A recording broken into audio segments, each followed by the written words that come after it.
이번에 구독자 두 분께서 말씀해주신 내용입니다. 장기 투자를 해야 되는 게 맞는지, 그리고 코인은 장기 투자가 백지화될 가능성이 크다. 장작 컴퓨터가 나오는 순간 암호화폐는 끝이다. 이런 말씀을 해주셨는데요. 한 분은 코인에 대해서 긍정, 한 분은 코인에 대해서 부정적인 의견을 적어주셨습니다. 과연 우리 구독자분들께서는 어떻게 생각하시나요? 지난밤에 나스닥이 무려 12% 급등을 했고, 비트코인도 역시 마찬가지로 6%, 7% 급등을 했습니다. 다만 며칠 전까지만 해도 어땠죠? 트럼프가 상호관세 발표하면서 나스닥, S&P 500, 비트코인까지 동시에 급락한 적이 있었죠. 암호화폐 선물 포지션은 단 몇 시간 만에 수천억이 증발을 했습니다. 그런데 이런 와중에도 이런 것들이 위기가 아니라 기회다라고 말하는 사람이 있었고, 바로 도널드 트럼프 미국 대통령이었죠. 요즘에 시장 보시면서 많이 혼란스러울 수밖에 없을 겁니다. 미국 증시 같은 경우도 폭락했다가 또 폭등하고, 비트코인도 하락했다가 또 다시 급등하고, 중동전쟁, 금리 인하 기대감, 정치적인 리스크까지도 겹쳐지면서 도대체 이게 바닥인 건지 아니면은 여기서 오늘 기준으로 찐 반등이 나올 건지 헷갈리는 상황인 것도 맞는데요. 그 와중에 트럼프 행정부는 상호 관세를 전격 시행했고, 나머지 국가들에게는 90일 유예를 내렸고요. 오로지 보복 관세를 매겼었던 중국한테만 추가 관세를 매기면서 중국을 전 세계로 왕따시키려고 하는 모습을 보여주고 있습니다. 실제로 백악관에서는 우리는 지금 시장을 때리려는 게 아니다라고 언급이 나왔었고, 트럼프 진영에서도 지금이 부자가 될 타이밍이다, 이런 메시지를 던지고 있는데요. 단순한 멘트가 아닙니다. 그 뒤에는 숨은 전략이 있는 거고, 이런 부분들에 대해서 지금부터 하나씩 풀어보도록 하겠습니다. 말 그대로 오늘 영상의 핵심은 이거예요. 트럼프가 지금 시장을 일부러 눌러놓고 있는 거고, 왜냐하면 바닥에서 매집하고 반등 시점을 자신들이 통제하려는 전략이기 때문인데요. 그리고 이런 전략들의 중심에는 비트코인, XRP, RLUSD 이런 정책형 자산들이 자리를 잡고 있습니다. 그렇기 때문에 최근 들어서의 하락장의 구조를 이해를 하시면은 어떤 자산이 언제 터질지 정말로 명확해져요. 그리고 중요한 거, 6월 전후로 시장이 바닥을 짚고 2026년 미국 중간선거까지 대세 상승장이 이어질 가능성이 커지고 있다는 겁니다. 정치에서 가장 중요한 것들은 타이밍이에요. 트럼프는 내가 집권하니까 시장이 살아났다, 이런 이미지를 만들어내기 때문에 지금부터 시장이 고점을 찍어버리면 너무 효과가 반감되겠죠. 그래서 전략은 분명합니다. 시장을 눌러놨다가 2025년 정책 카드랑 함께 트럼프 랠리를 터뜨리겠다, 이런 계산으로 보여주고 있는데요. 그렇기 때문에 이 전략은 세 가지 축으로 움직이고 있습니다. 첫 번째는 경제지표.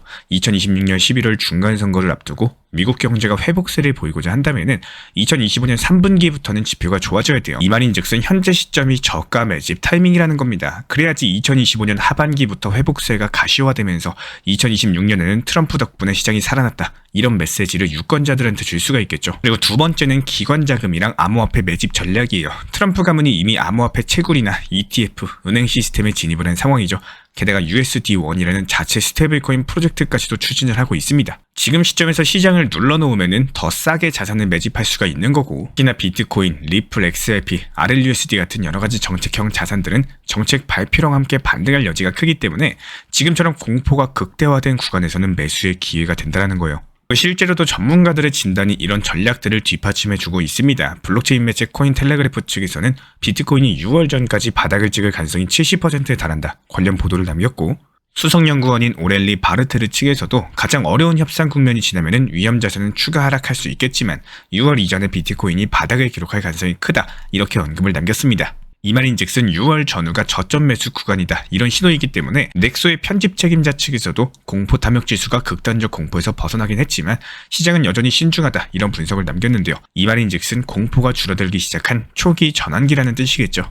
그리고 세 번째는 정책형 인프라의 정비입니다. XRP의 RLUSD, 트럼프의 USD1, 그리고 서클의 USDC까지 모두 2025년부터 규제 정비랑 상용화 일정 자체가 맞춰져 있는데요. 지금 시장이 눌린 사이에 이런 프로젝트들은 생태계를 정비하고 있기 때문에 정책이 정비된 이후에 규제 완화랑 함께 시장이 열리게 되면은 이들 자산이 가장 먼저 가장 크게 반등할 가능성이 높다라는 거예요. 그래서 지금 하락장은 단순한 가격 조정이 아니라 정책 준비를 위한 눌림 구간이라는 거 이해해 주시기 바라고요. 이런 것들을 알고 준비하시는 분들만이 내년부터 시작될 랠리의 중심에 설 수가 있습니다. 실제로 최근에 일부 트레이더들 측에서는 비트코인이 84,000달러 이상을 유지하게 되면 단기 랠리도 가능하다, 이런 전망을 내놓고 있는데요. 비트맥스 공동 설립자 아서 헤이즈 역시 마찬가지로 4월 15일까지 비트코인이 76,500달러 이상을 유지하면 큰 위기는 넘긴 것이라고 언급을 남겼습니다. 즉 지금이 바닥일 수가 있는 거고, 그렇다면 지금부터 준비해야 된다는 신호가 여기저기서 나오고 있는 거죠.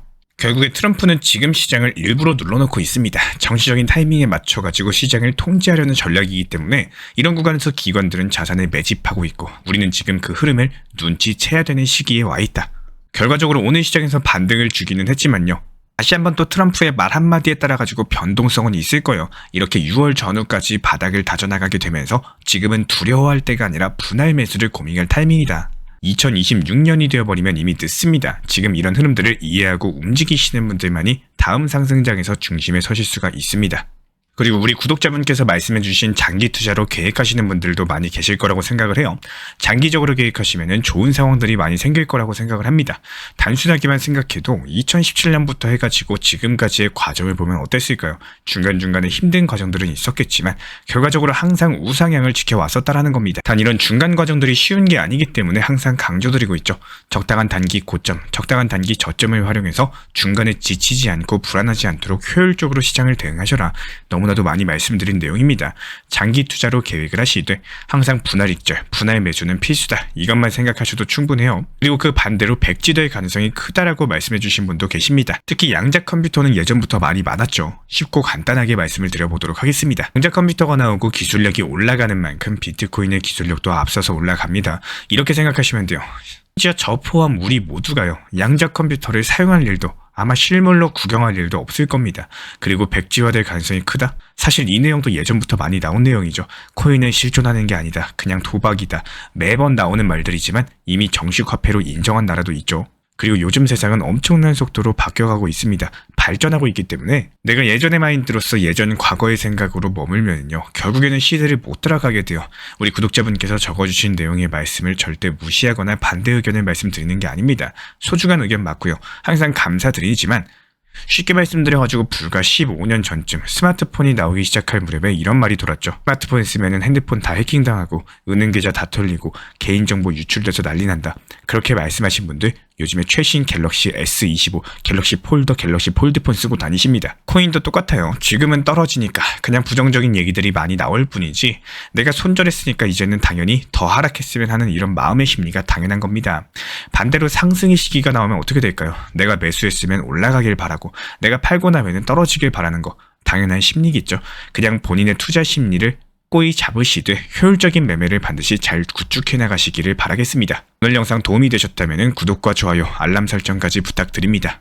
향후에 발표될 트럼프의 정책들 그리고 XRP의 흐름, USD의 법제화 시점까지 정확하고 빠르게 정리해서 전달드리겠습니다. 감사합니다. 요즘에 코인 시장은 너무 들쭉날쭉해가지고 언제 들어가야 될지 도무지 감이 안 잡힌다라고 말씀하시는 분들이 많이 계시는데요. 아침에 잠깐 보니까 오르고 있어서 따라 샀는데 오후에 갑작스럽게 떨어져가지고 손해보고 또 무서워서 안 샀더니 그 다음날엔 다시 올라가는 이런 일들이 반복되기 때문에 이런 흐름들은 사실상 단순한 우연은 아닙니다.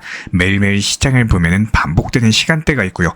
반복되는 패턴이 있고 이런 것들을 먼저 아는 사람들은 조용히 들어갔다가 반대갈 때 미리 나오는 전략을 취하셔야 되는 거고요.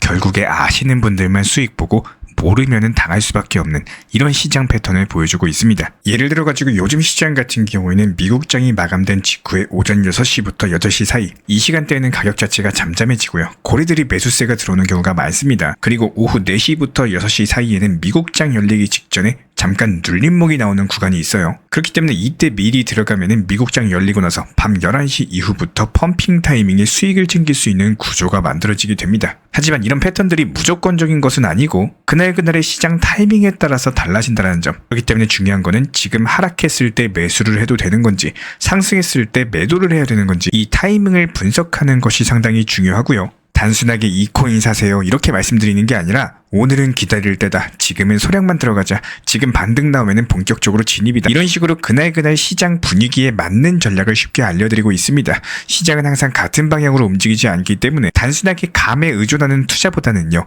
데이터 바탕으로서 한 전략들이 훨씬 더 유리할 수밖에 없고 지금 이 순간에도 어떤 코인을 사야 되나 고민 중이시라면은 혼자서 끙끙 앓지 마시고 함께 흐름 읽고 타이밍을 정확히 잡는 투자 시작해 보셔도 좋을 것 같습니다. 저희 채널 차원에서 실시간 커뮤니티 방을 운영 중에 있기 때문에 현재 보이시는 번호로서 문자 신청 주시면 입장 도움 드리도록 하겠습니다.